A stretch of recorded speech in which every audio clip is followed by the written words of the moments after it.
Welcome to Get Paid for Your Pad, the definitive show on Airbnb hosting, featuring the best advice on how to maximize profits from your Airbnb listing, as well as real-life experiences from Airbnb hosts all over the world. Welcome. We are your hosts, Josefa Kapadia and Jasper Rivers. Get paid for your pad. Get paid for your pad. Get paid for your pad. Get paid for your pad. Get paid for your pad. Get paid for your pad. Hey everybody, welcome to another episode of Get Paid for Your Pad. This week we have another host from all the way down under, Australia, and her name is Annie Luu. Annie, welcome to the show. Thank you. Hi, Jasper. How are you? I'm very well, thank you. I'm in Ho Chi Minh City at the moment. Oh, And, wow. it's Are you it's pretty cool. traveling at an Airbnb venue at the moment? You know, I'm actually staying in a house that a few friends of mine rent, and they are renting out the rooms, but they're not using Airbnb. So obviously, when I came here, first thing I told them was to use Airbnb, and I think now they're considering it. So Fantastic. it's funny. Everyone I talk to, I tried to convert them into Airbnb hosts. Yes, I think it takes a while to get people's understanding of what Airbnb is all about. And I think it always helps when you know a friend that does Airbnb. And I think that's the first confidence you have in putting your own property on Airbnb. hmm Yeah, absolutely. I think that's very true. As with most things in life, I think that people are unfamiliar with. Once they figure out that a friend or an acquaintance is doing it and having success with it, then it becomes a lot more appealing suddenly. Yeah, totally. I mean, that's definitely how I got started. I know that because of my sister-in-law in Toronto and my friend Ali in Sydney, who's a huge Airbnb, got a number of properties on Airbnb, and so I've always been saying you should do it, you should do it, you should do it. So that's how I got started. Yes, and Ellie was on the podcast last week, so Oh, fantastic! Yeah. she's a very she sounds like a very inspiring woman. She really knows what she wants and she has all the confidence. So, yeah, absolutely. She's just one of those personalities. Yeah, so Ellie runs a lot of listings. She's a very strong business mentality. What about you? Are you the same way, or how did you get started? Well, I got started because I had to do a lot of interstate trips from Melbourne to Sydney. My dad is terminally ill, and I sort of got to the point where I just have to move over there and sort of spend more time with him, and and I guess I was leasing out my apartment in Melbourne, and it's one of those locations where it's just central to everything. It's right in the middle of the CBD, right across from the train station and tram stop. And for the longest time, I always thought this would be the perfect location for a traveller. And me and my husband are huge travellers. We go travelling every year all over the world. So it was just one of the things I always wanted to do was to test out my apartment on how well would it do on Airbnb. So that's really how I got started. Yeah, And how's it been going so far? it's been going amazing. I think within 3 weeks when I posted my apartment on Airbnb, I had it booked for 3 months solid with only probably about 10 nights vacancy over the 3 months. Wow. So I put it advertised in September, and October through to December through to January the 2nd, I had it booked out solid.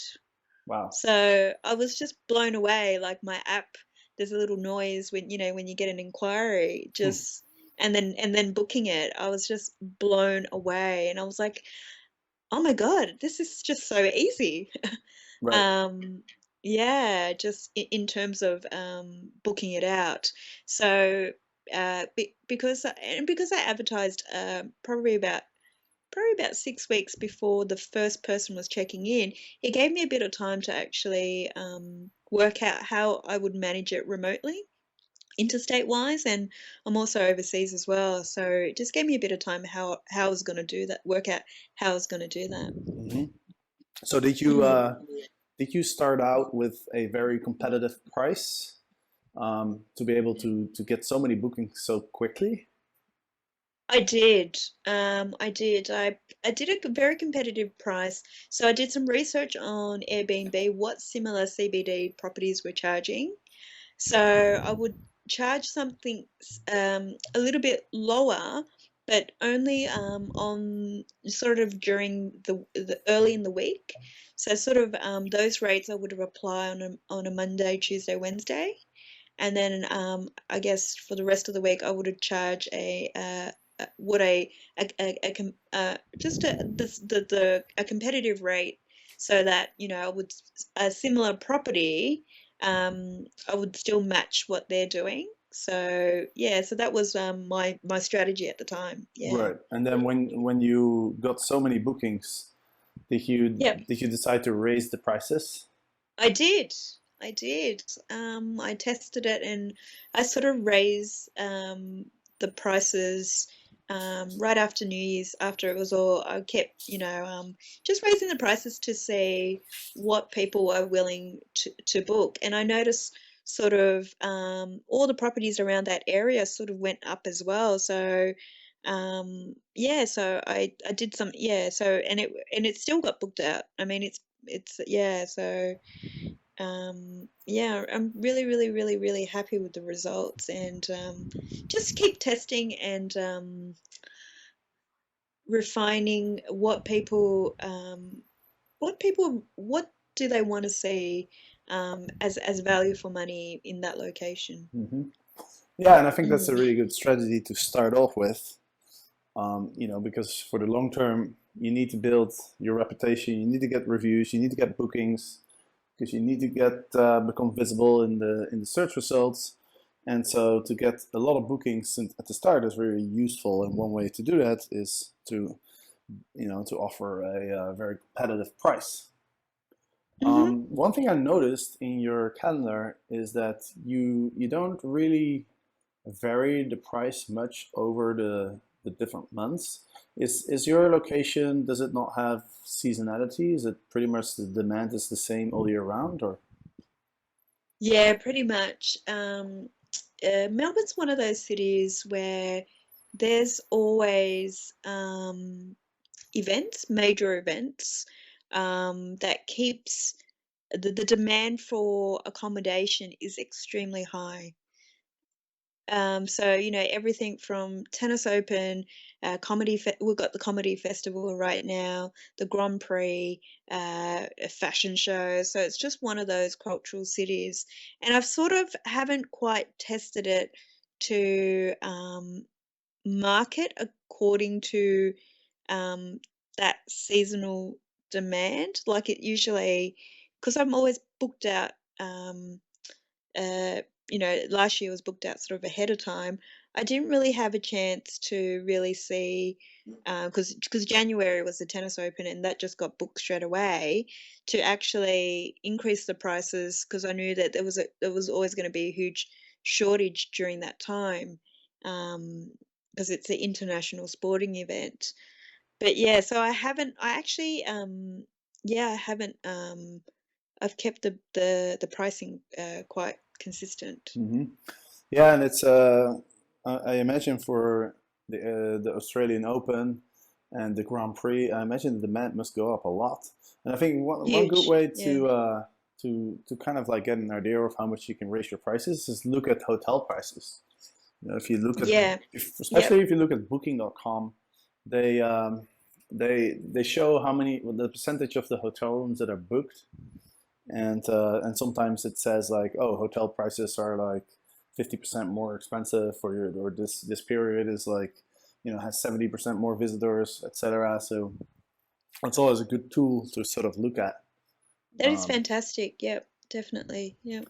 it's interesting. I was just talking to the CEO of Everbooked Mm. in last week's episode or 2 weeks Yep. ago. I can't remember, but anyway, so Everbooked has an algorithm that calculates optimal prices based on all sorts of data that they sort of gather from airlines, from hotels, from listings around your neighborhood, and they actually connect to your calendar directly, and they manage all the pricing for you. So Wow.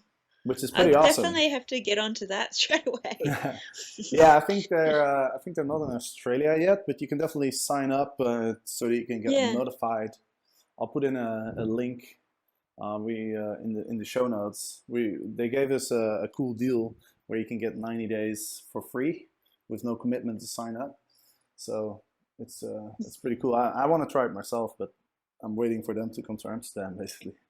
Yeah, fantastic. That is yeah, I mean, I always think about that, with the level of algorithms that they can do today, like it's incredible. Everything can be so integrated.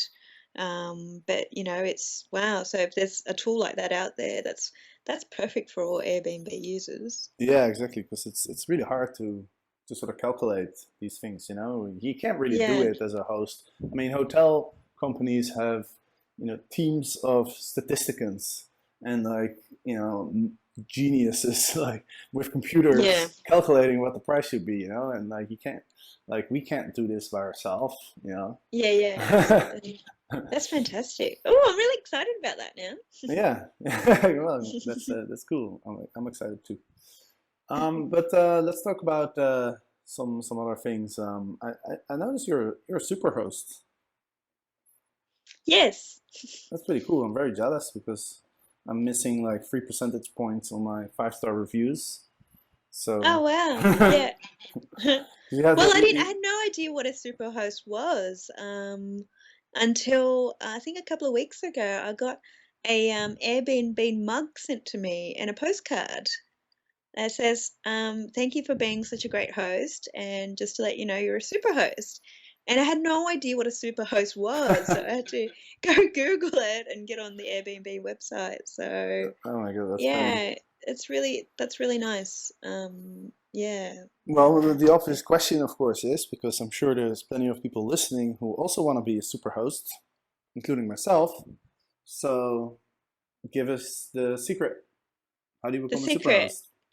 I think the secret is really finding out what sort of travel experience that they're looking for. And I'm really lucky because I'm always really curious because I love traveling so much myself. So I'm always curious what is the experience my guests want. So just little things. If I know that they've had a really long flight, and they're people that like sort of wine and cheese, I'll actually leave some wine and cheese as a surprise, or whether it's just a chocolate. I had a lady that was traveling for a international health conference, and it was her 50th birthday. So I just had a little cake, and a sort of a signage that went all the way across from the room, like little triangles that just said "Happy Birthday." So just little things that I love surprises. I drive my husband mad because he never knows what I'm going to do for a birthday or anniversary.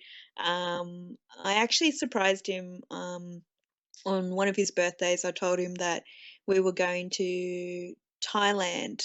And so, he packed all his clothes, and we actually were going to, I don't know if if you've been to Australia, but we've got the Ayers Rock, which is like central Australia. And so we did this amazing 9-day trek, and he was just like, he just never knows, and that's what I like to give my guests. It's just a really nice surprise, and I think it's just showing them that you're thoughtful of, you're aware of, what the experience, if they're there for work, whether they're there for just purely touring, whether they're meeting up with family, so all of that sort of stuff. Right. So to summarize, it's kind of like Like a personal exceeding the touch. Yeah, expectations. I think people when they book an Airbnb, they have certain expectations of what correct. what, Yeah. what they're expecting, and once you go beyond that, I think that's a really good way to make people really happy, as well as building a relationship, personal relationship with the guest by communicating well and spending a little time with the guests when they arrive, if you can, because well, I mean, personally, I always travel, so I hardly ever get to meet my guests. But what about you? Because I understand you live in Sydney right now, or Yeah, I live in Sydney right now, so I've probably met, I would say maybe 5% of my guests. okay, so That yeah, so most of it is I do all the chatting and finding out what do they need for their travel, what do they expect to have in at the apartment, and then I have a couple of friends that actually come in to meet them and give them the keys and give them the tour of the place and and give them a little rundown of what's nearby.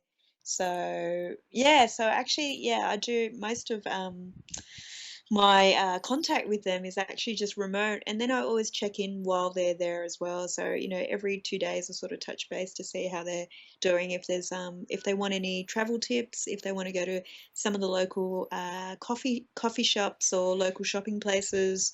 Yeah. okay, so you have some friends that help you out. Do you hire somebody to clean the apartment? I do. I have a cleaner, yeah, that I hire on a weekly basis. Okay, Yeah, so he so how do comes in you weekly. manage that?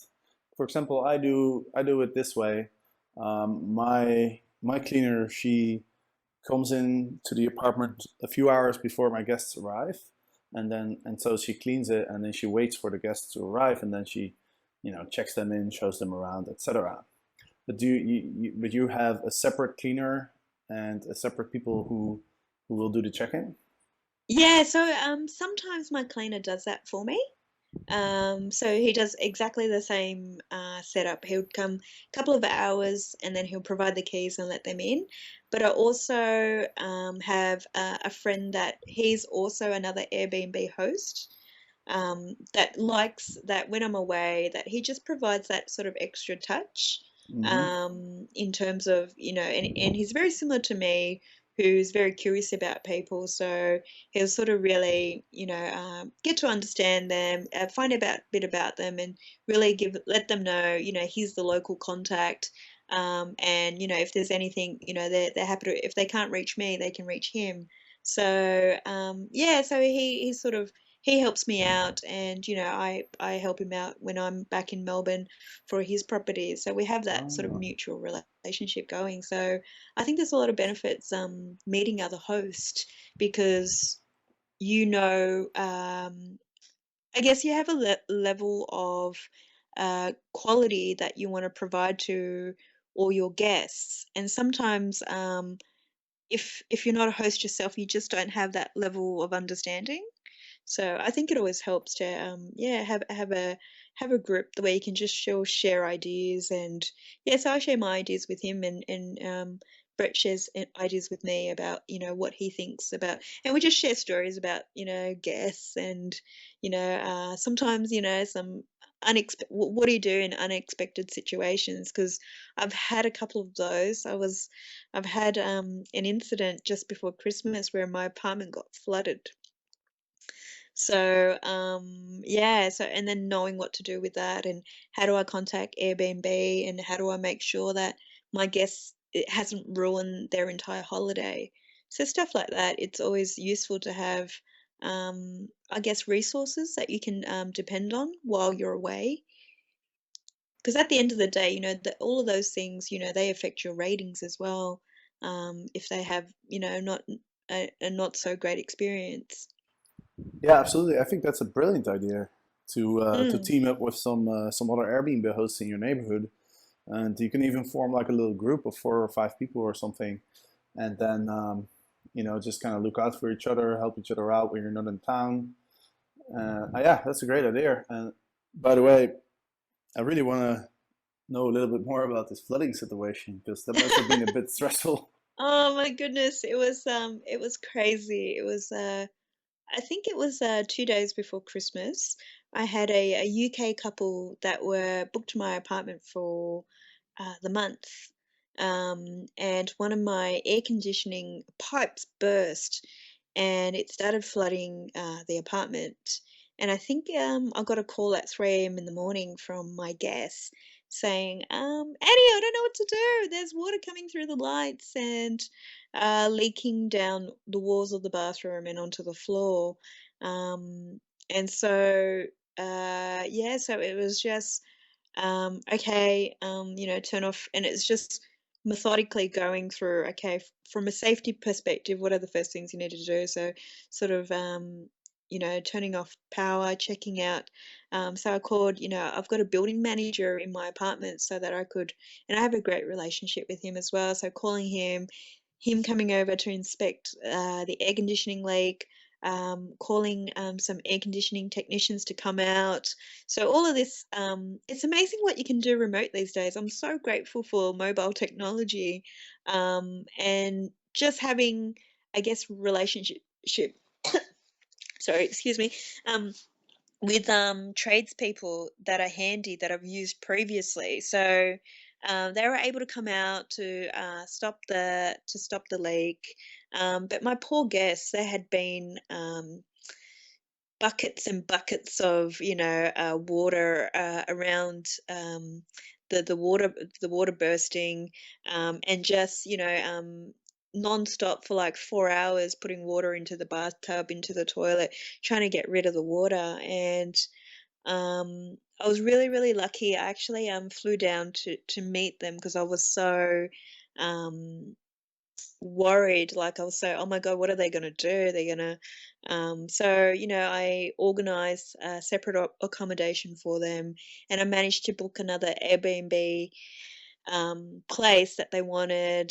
So just, yeah, working through with them. And yeah, I took them out for drinks, and they were sort of, this could have, really turned like the holiday from hell. But and like they've actually invited me over to the UK to come visit them. So, it was just, we laughed about it in the end, but I think it's just how fast you can respond and react, and knowing that you're not just going to leave your guests in this mess, and that you could communicate with them what you're actively doing to to sort of change the situation. So we're able to organize hotel through Airbnb, so I had them help me out. I'm like, I don't know what to do in this situation.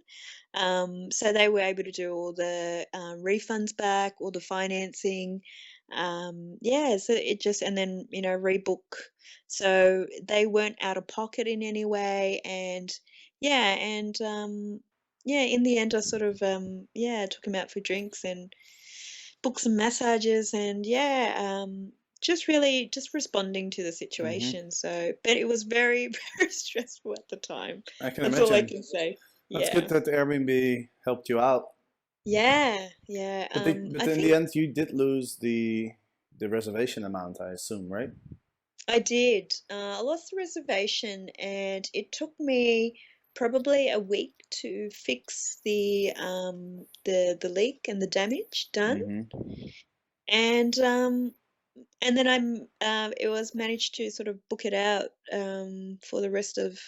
So I was out by week, and then it was totally booked out for the next 3 months after that. So.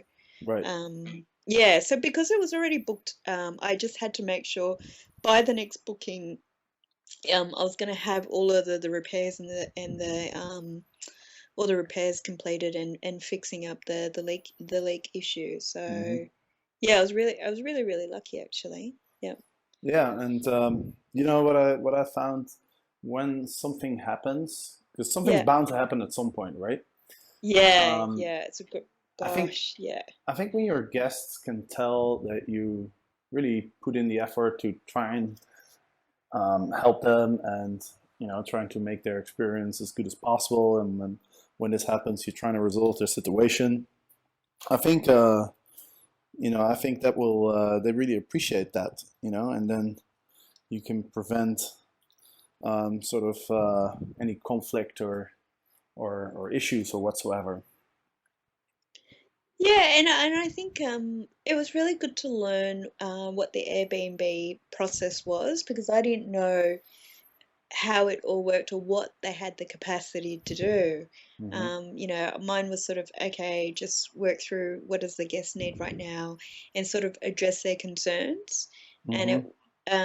it, and I guess an experience like this really helps you shape how important it is to have a backup plan when something does go wrong, doesn't Yeah. matter what it is. And two, knowing that if you contact head office, headquarters, they helped with everything. So they booked, the new hotel. I just had to give them. I had already done all the research, so they could book the hotel that they wanted. They could rebook using the credit. Refunding the guest's credit and booking the new Airbnb accommodation. And I sat there with them looking at, okay, where else would you like to book from our, and sort of went through, did that for them. But the back end, they actually just, yeah, the Airbnb headquarters just made it all happen. Yeah, so it really helps working through as a backup plan. So now that I know if anything happens, I know that I can call the headquarters. Look, this is what's happened. It's an emergency situation.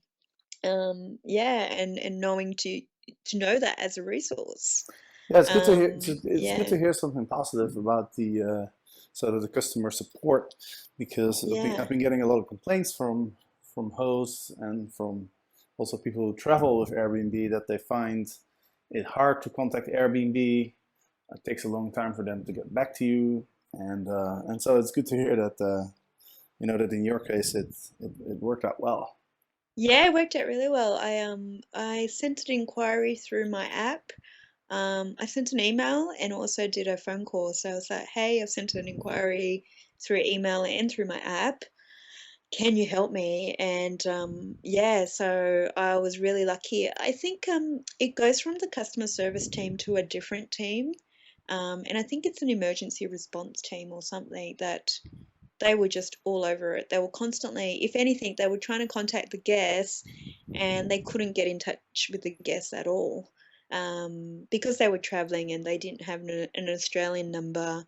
So all of those sort of challenges. So I was then being the middleman and keep doing all the communication to them because I would communicate to their son, who would communicate back to them. So it was, yeah, it was an interesting situation, but yeah, no, I had a really really positive experience from headquarters, and I think just being able to articulate the problem and already, I guess, preempting what you need. So I need this, need to work out the refund, need to rebook a new place, and need to book a hotel for 2 nights because the place that they wanted wasn't available. So just I think if you make it easy for them, then there's less work involved on their part. What to work out, what's the situation or what do they need to do. So yeah, I had a great experience. Awesome. Well, that's really good to hear. Um, Mm, well, Annie, it's been really fun talking to you, and congratulations on your success with Airbnb. It seems like thank you're you so really much. happy with the situation. And Well, yeah, sorry. yeah, well, thank you so much for having me on your show, and I look forward to all the tips that you've got.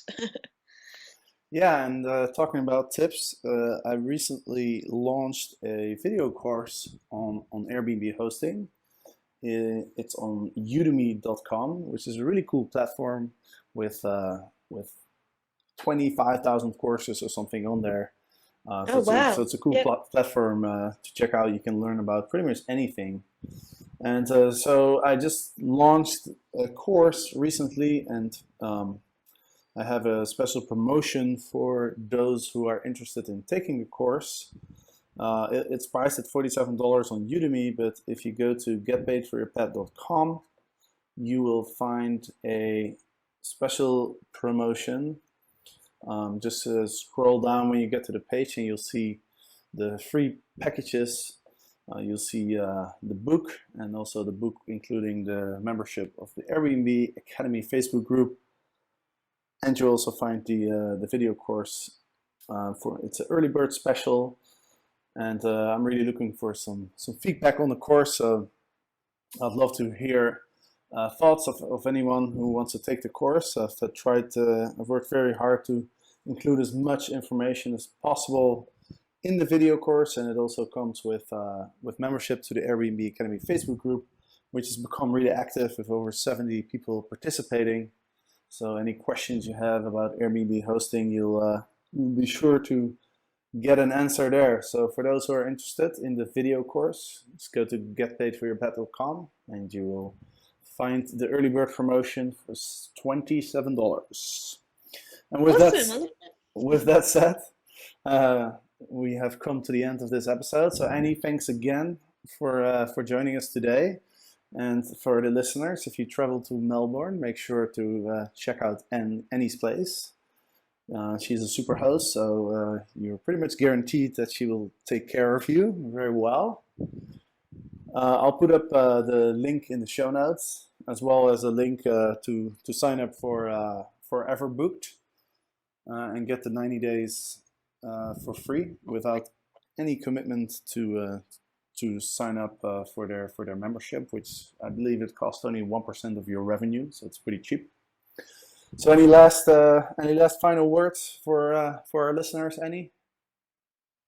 Final words. I think if you look after your guests, I think your guest is going to look after you. And when you upload your pictures of your apartment or your site, what's the standout difference from everything else in that similar location or similar service offering? If you can stand out, I think that's your biggest grab. I mean, for me, I was very lucky to do I have some graffiti in my apartment. I have I call it an artsy street art spray painting in my main feature wall. So I think if you can stand out from the crowd, I think that's the start. What a great piece of advice to end this episode with. Thanks, Jasper. Thanks so much for having me. Yeah, thanks for being in the show, and thanks everybody for listening, and tune in next week on Monday with another episode of Get Paid for Your Pet. See you later. Bye.